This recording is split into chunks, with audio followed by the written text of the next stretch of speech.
I don't think I've ever actually loved anyone. Reddit confession. I should probably start with the thing I actually came here to say, but I won't, because that's what I always do. I build up to it for so long that by the time I get there, I've either talked myself out of it or buried it under so many disclaimers that it doesn't even sound true anymore. So maybe I'll just say it now, at the beginning, and then spend the next 110 minutes explaining why it doesn't matter, or why it matters too much, or why I'm not even sure it's real.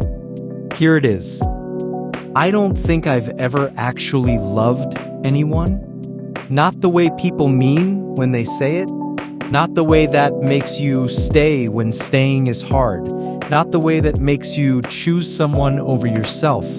I've said the words plenty of times, hundreds, maybe thousands. I've said them into pillows, into necks, into the silence after a fight. I've said them while meaning, please don't leave, and I'm lonely, and you make me feel less broken, and I don't know what else to say. But the actual thing, the real thing, I don't think I've ever felt it. And the real confession, the one that makes me feel like a monster, is that I'm not even sure I know what I'm missing. I remember being 15 and watching my best friend cry over someone for 3 straight weeks. They'd sit in the back of the bus with their hood up and their headphones on, playing the same sad song on repeat, and I would just sit there next to them feeling nothing except mild annoyance that they'd stop talking to me. I told myself I was just emotionally mature, that I'd skipped the teenage drama phase, that I was saving my real feelings for something important. But then I got older, and the something important never came. I had relationships in my 20s, good ones even. People who cooked for me, who let me cry in front of them when my dad got sick, who remembered my coffee order and the name of my childhood dog. And I would lie in bed next to them at night, listening to them breathe and feel this enormous pressure behind my ribs, like something was supposed to be happening there. Some chemical reaction, some warmth, some pull. But it was just anatomy. Lungs moving, blood circulating, no different from lying next to a stranger on an airplane. I remember one of them, I honestly can't remember which one said this.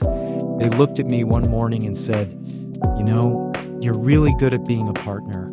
You just don't seem to like me very much." And I laughed because that's what you do when someone accidentally tells you the truth. You laugh and you say, "Of course I like you." And you kiss their forehead and you make pancakes and you spend the rest of the day being extra attentive so they'll forget they ever said it. But they didn't forget, and neither did I. I started keeping a list around that time. Not on paper, that would be too real, but in my head. A mental spreadsheet of every person I'd ever been close to, with a column for what I gave them and a column for what I actually felt. The giving column was long. Flowers, compliments, late-night phone calls, reassuring hugs, remembering birthdays, showing up to events I didn't want to attend. The feeling column was almost empty.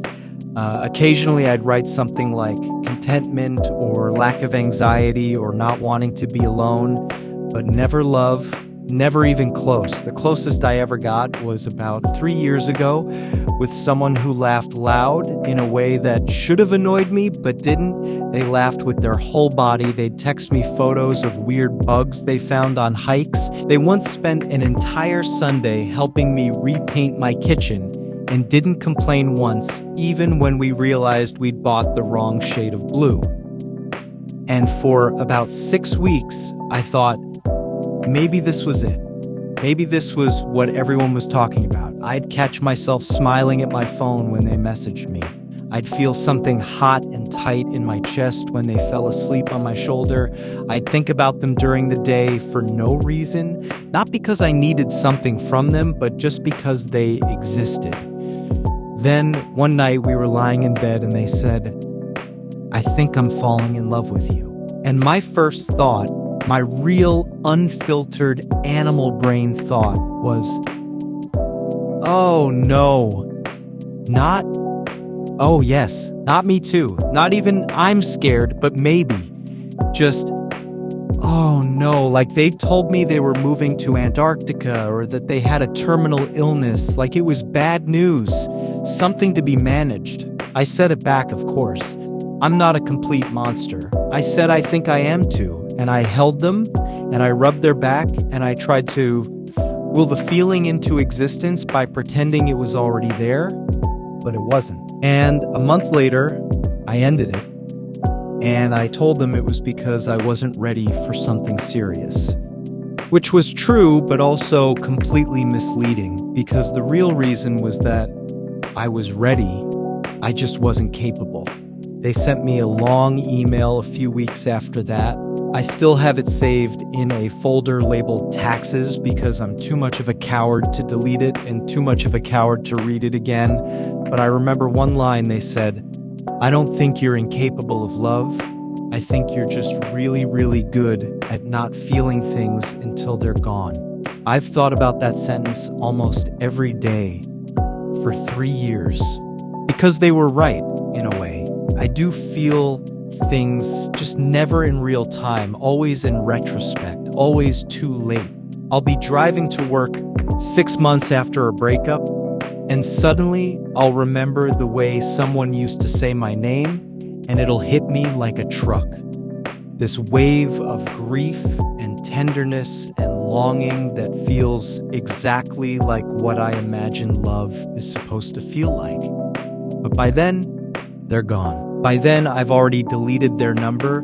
By then, they hate me, or worse, they've moved on and found someone who could say it back without lying. So I don't know if that counts. Does it count as love if you only feel it in reverse? Do you only understand what you had after you've already burned it to the ground?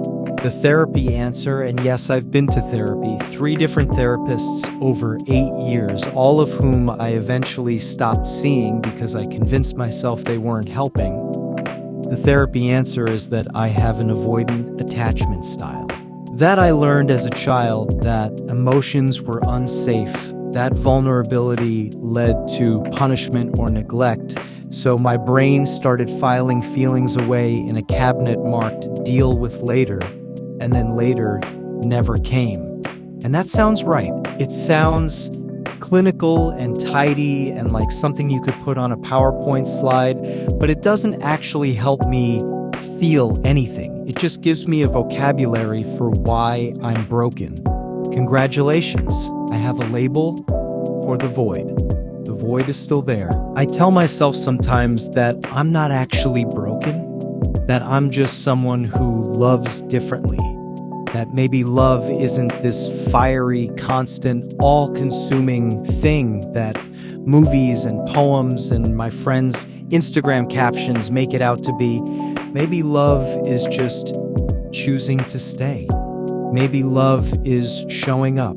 Maybe love is remembering to buy the lactose-free milk, even though you don't drink milk at all. But then I think about the way my mother looked at my father when he walked into a room. They were married for 42 years until he died. And even when they were fighting, which was often and loud, there was something underneath it. Some current, some gravitational pull. She would roll her eyes at him and call him an idiot, and then 10 minutes later, bring him a cup of tea without him asking.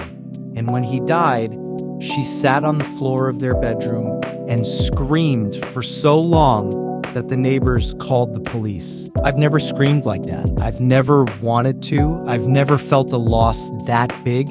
Not because I haven't lost things, but because I think I've never fully let myself possess them in the first place. The real confession, the one I've been circling for the last half hour, is not that I can't love. It's that I'm not sure I want to, because loving someone, really loving them, means handing them a map of all your soft parts. It means saying, here's where you can hurt me, and here is where you can save me, and I trust you to know the difference. And I don't think I have that kind of trust, not in anyone. Maybe not even in myself. I look at people who love openly, recklessly, and I feel this mix of admiration and disgust. Admiration because it's brave, disgust because it's stupid, because haven't they seen what happens? Haven't they noticed that love always ends? Either someone leaves, or someone dies, or someone slowly turns into a stranger who used to know the shape of your collarbone. Every love story is a tragedy in slow motion. The only variable is how long it takes. I know how that sounds. I know I sound like a 14-year-old who just discovered sad poetry and thinks cynicism is the same as intelligence. But I'm not 14. I'm 32. And I've watched enough love stories, my parents, my friends, my own failed attempts, to see the pattern. The beginning is always the same. Two people looking at each other like they've discovered a new color. The middle is always the same. Two people slowly realizing that the other person is just a person, with flaws and farts and annoying habits. And the end is always the same. Two people who can barely remember why they started. So maybe I'm not broken. Maybe I'm just pragmatic. Maybe I've simply decided that the cost of admission is higher than I'm willing to pay. But then why am I here? Why am I typing this into a Reddit confessional at, I just checked the time, 11:47 on a Tuesday night? Why am I telling thousands of strangers something I've never told a single person in real life? Because I'm lonely. That's the honest answer. Stripped of all the poetry and the self-analysis and the sad indie soundtrack I'm imagining behind this monologue, I'm just lonely. Not in the acute emergency room way. I'm not about to do anything dangerous. I have friends, a decent job, a cat who tolerates me. I go for runs on the weekend. I eat vegetables most days. On paper, I'm fine. But there's this background hum of loneliness that never turns off. It's been there for as long as I can remember. It's not even sad exactly. It's just hollow. Like living in a house with too many empty rooms. You get used to the echo, but you never stop noticing it. And I think that's what love is supposed to fix. That's what I've been chasing without actually wanting to catch it. I want the loneliness to go away, but I don't want to pay the price of true intimacy. I want someone to know me without having to reveal myself. I want to be loved without having to love back, which is, I'm aware, the definition of emotional bankruptcy. There's a specific moment I keep replaying. It was about 8 months ago at a friend's wedding. I was standing at the bar watching the dance floor, and this couple, mid-60s, probably married for 40 years, were slow dancing to some song I didn't recognize, and they weren't doing anything remarkable. One had their hand on the other's back, the other had their cheek pressed against their chest. They were barely moving, just swaying, and I started crying. Not a little tear in the corner of the eye thing, full-on chest heaving, have to go hide in the bathroom crying. I didn't understand it at first. I wasn't sad. I wasn't happy. I was just overwhelmed because I realized in that moment that I would never have that. Not because I couldn't find a partner. I'm fine on paper. I clean up okay. I can hold a conversation. But because I wouldn't let myself, that couple had something I couldn't even name. And I knew with absolute certainty that I would spend my entire life watching other people have it while I stood at the bar pretending to check my phone. That's the part I don't tell anyone. Not the avoiding intimacy part, not the attachment style part, the part where I've already given up, the part where I've looked 40 years into the future and seen myself alone, not tragically, but quietly, in a small apartment with a cat who's the third or fourth replacement for the original cat, and I've made my peace with it. No, that's a lie. I haven't made peace with it. I've just stopped fighting it. Sometimes I think the problem is that I'm too aware. Like, I can't lose myself in love because I'm always standing outside myself, watching. Oh, look, he's holding her hand. Oh, look, he's saying something vulnerable. Oh, look, he's performing intimacy again. There's a narrator in my head who never shuts up, and his favorite hobby is pointing out that none of this is real. I remember one time, about 5 years ago, I was having sex with someone I genuinely liked, or at least thought I liked. And in the middle of it, I started thinking about a spreadsheet I had to finish for work. And that was the moment I knew something was genuinely wrong with me. Not because I got distracted during sex, that happens to everyone, but because the spreadsheet felt more real than the person underneath me. The numbers felt more important than their skin. I didn't tell them that, obviously. I finished, and I held them, and I told them they were beautiful, and I meant it in the same way I meant that the sky was blue or that taxes were inevitable. As a fact, not as a feeling. They asked me once what I was thinking about when I went quiet. I told them nothing, which was also a fact in its own way. But it wasn't the peaceful kind of nothing. It was the kind of nothing where there should have been something, but the something had been evicted a long time ago and no one had moved in. I'm aware, by the way, that I sound like a cliche. The emotionally unavailable person who's too smart for their own good. The person who uses therapy, speak, to justify being a coward. I know. I'm doing it right now. I'm preemptively criticizing myself so you don't have to.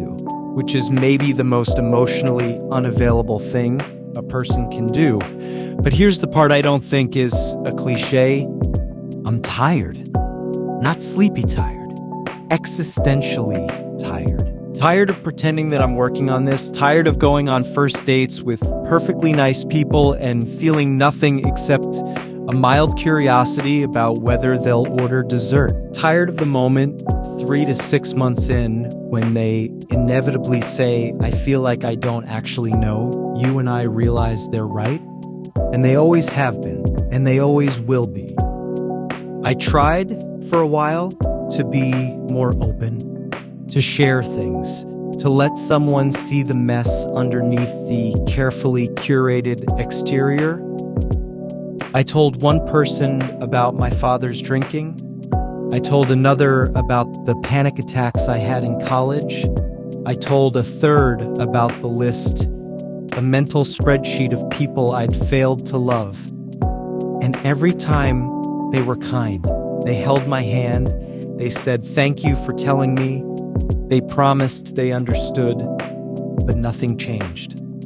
I still couldn't feel what I was supposed to feel. I still watched them from a distance, even when they were right next to me. Telling the truth didn't unlock anything. It just gave me new material for the narrator in my head. Oh, look, he's being vulnerable. Maybe this'll fix him. Spoiler, it won't. I think about my father a lot when I try to understand this. He wasn't a bad man. He worked hard. He paid for my college. He showed up to my soccer games, even the ones where I sat on the bench the whole time. But he never talked about feelings. Never. The most emotional I ever saw him get was when his team lost in the playoffs, and even then it was just a muttered "God damn it" and a week of silence. My mother used to say he was just built different. I thought she meant it as a compliment. Now I think she was diagnosing him, and here's the part that keeps me up at night. I'm exactly like him.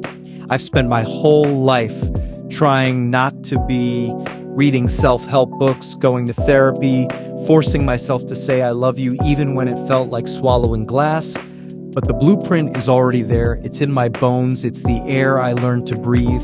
The last time I saw my father alive, he was in a hospital bed, and he looked at me for a long time, and I really thought, this is it. He's going to say something. He's going to tell me he's proud of me, or that he loves me, or even just that he's scared. He said, "You need to check the oil in your car. It was making a noise when you pulled in." And then he died 3 days later. I don't tell that story to make him sound cruel. I tell it because I understand him now. He wasn't holding back. He wasn't hiding some deep well of emotion that he was too stoic to express. He just didn't have it. The well was dry, and he spent his entire life building structures around the dryness. A good job, a decent marriage, a child he probably loved in whatever way he was capable of loving, so that no one would notice there was nothing underneath. I'm doing the same thing. I'm writing this confession so that later, when I'm alone again, I can tell myself I tried. I can say, at least you were honest. At least you put it out there. But honesty isn't the same as intimacy. And typing words into a void isn't the same as looking someone in the eye and saying, "I'm scared, I'm broken, please stay anyway." I've been thinking a lot about what it would take to actually change. Not the kind of change where you read a book and feel better for a week. Real change. The kind where you wake up one day and the narrator in your head has finally shut up, or at least lowered his voice to a whisper. Therapy didn't work, or maybe I didn't let it work. I'd sit in those rooms, beige walls, a box of tissues on the table, some abstract print that was supposed to be calming, and I'd talk about my childhood, my parents, my fears, and the therapist would nod and say, "That must have been hard," and I'd feel absolutely nothing except annoyance that I was paying $150 an hour to have a conversation I could have had with a moderately intelligent houseplant. But maybe the problem was me. Maybe I went into therapy already convinced it wouldn't work, so I made sure it didn't. I'd hold back the really important stuff. I'd tell the therapist about my father's drinking, but not about the night I found him passed out on the bathroom floor when I was 12. I'd tell them about my fear of intimacy, but not about the fact that I've never once in 32 years told another human being that I was scared without immediately following it up with a joke or a change of subject. I've never just sat with fear. I've never let it exist in the room with someone else. I always dress it up as something else: anger, sarcasm, exhaustion, hunger, a headache, a sudden urgent need to check my phone. There was one time about 2 years ago when I almost didn't. I was on a weekend trip with someone I'd been seeing for a few months. We were sitting on a dock at sunset, and the water was that color that doesn't have a name, somewhere between gray and blue and gold. And I felt something open up in my chest, not the usual pressure, not the void, something else, something almost warm. And I turned to them and I opened my mouth and I was about to say, I don't even know what, something true, something real, something I'd never said before. And then I closed my mouth and said, "It's getting cold, let's go inside." We broke up 2 weeks later. They said I was emotionally unavailable, which was such an understatement that I almost laughed. Emotionally unavailable is when you can't talk about your feelings.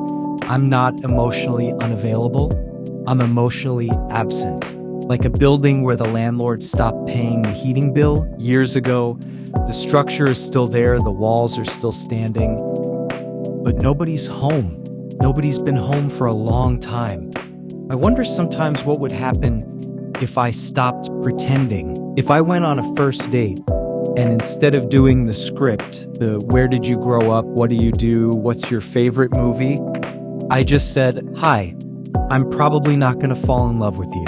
I'm going to try because I know I should, and because I'm lonely, and because you seem nice. But it won't work. I'll be charming and attentive for 3 or 4 months, and then you'll realize you're dating a ghost.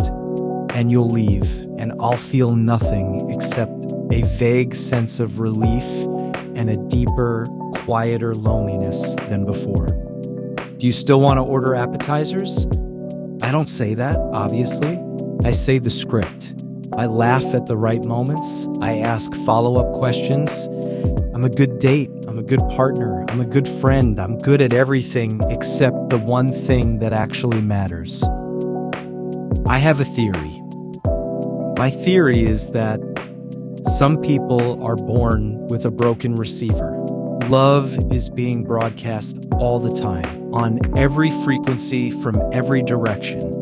Most people pick it up without even trying. It's just there in the background like radio static or the hum of a refrigerator. They don't have to do anything to feel it. It just arrives. But some of us have broken receivers. The signal is there. It's real. It's strong. We just can't tune in.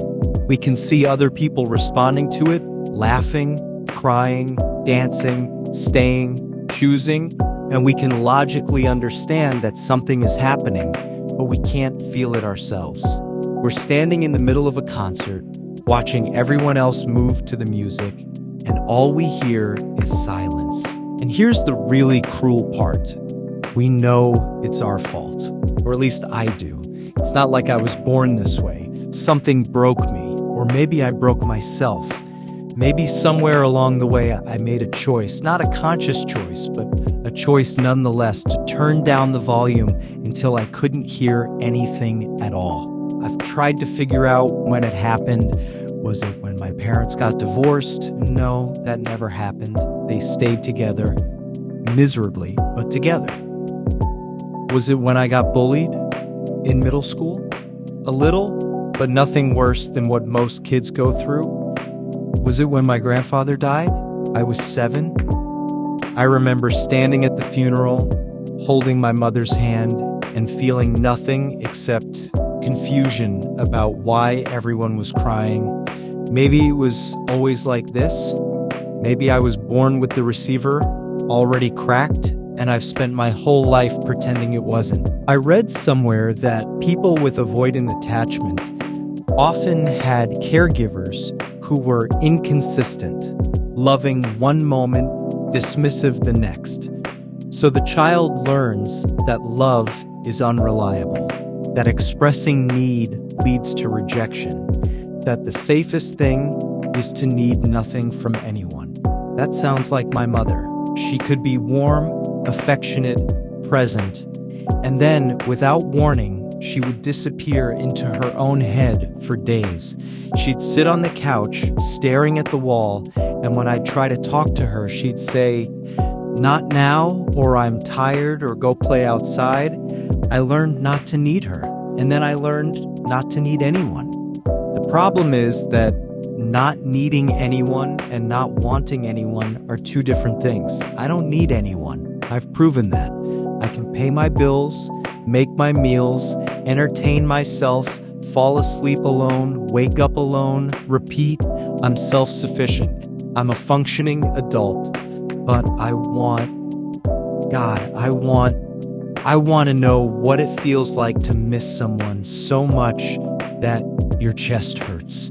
I want to know what it feels like to look at someone and feel home. I want to know what it feels like to fight with someone and not immediately calculate the exit strategy. I want to know what it feels like to say I love you and mean it completely, with no asterisks, no footnotes, no secret part of my brain whispering, "You're lying." I want to be normal. That's the whole thing, isn't it? I don't want to be special or interesting or tortured. I don't want to be the protagonist of a sad story. I just want to be normal.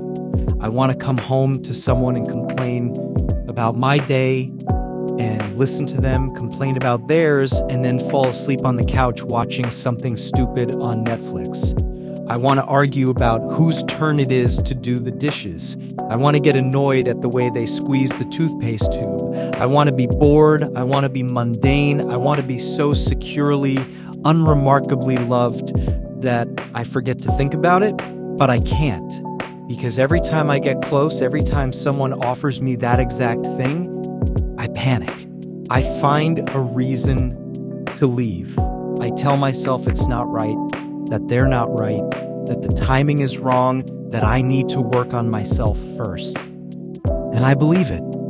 In the moment, I completely believe it. It's only later, months later, sometimes years, that I realize I threw away something real because I was too scared to hold it. I've done this so many times that I've lost count. I've left people who loved me. I've ghosted people who deserved better. I've sabotaged relationships that were working, not because anything was wrong, but because I couldn't trust that nothing was wrong. I kept waiting for the other shoe to drop, and eventually I dropped it myself just to get it over with. My friends don't know this about me. Or maybe they do, and they just don't say anything. We don't talk about feelings, my friends and I. We talk about work, sports, movies, the news. We send each other memes, we make plans to get drinks, and then cancel half the time. We've known each other for years, some of us for decades, and I'm not sure any of them could tell you the last time I cried, or the last time I was truly happy, or the last time I was afraid, because I don't show them. I show them the version of me that's easy to be around. The funny one, the reliable one, the one who always has a plan and never falls apart. And they love that version. They've built their friendships around that version, and I don't blame them. It's the only version I've ever let them see. But sometimes I wonder, what would happen if I stopped performing? If I showed up to brunch and instead of asking about their week, I just said, I think I'm incapable of love and I'm terrified of dying alone. Would they still pass the butter? Would they still laugh at my jokes? Would they still invite me next week? Probably not. Or maybe they would. I'll never know, because I'll never do it. I'll never stop performing. The performance is the only thing keeping me upright. If I drop the mask, there's nothing underneath except the void. And the void doesn't make for good brunch conversation. I've been single for almost 2 years now, which is the longest stretch since I was a teenager. And it's not because I can't find anyone, it's because I've stopped trying. I still have the apps on my phone. I can't bring myself to delete them completely, but I don't swipe anymore. I just open them sometimes, look at the faces, and feel nothing. Not even mild curiosity. Just the hum. Sometimes I match with someone. Sometimes we message back and forth for a few days. Sometimes we even make plans. And then every single time, the day before we're supposed to meet, I cancel. I say I'm sick, or work got busy, or I'm just not feeling it. And I feel a wave of relief that's so powerful, it almost feels like happiness. That's how I know I'm broken. Not because I can't love, because I feel relief when I avoid the chance to try. So where does that leave me? I'm 32 years old.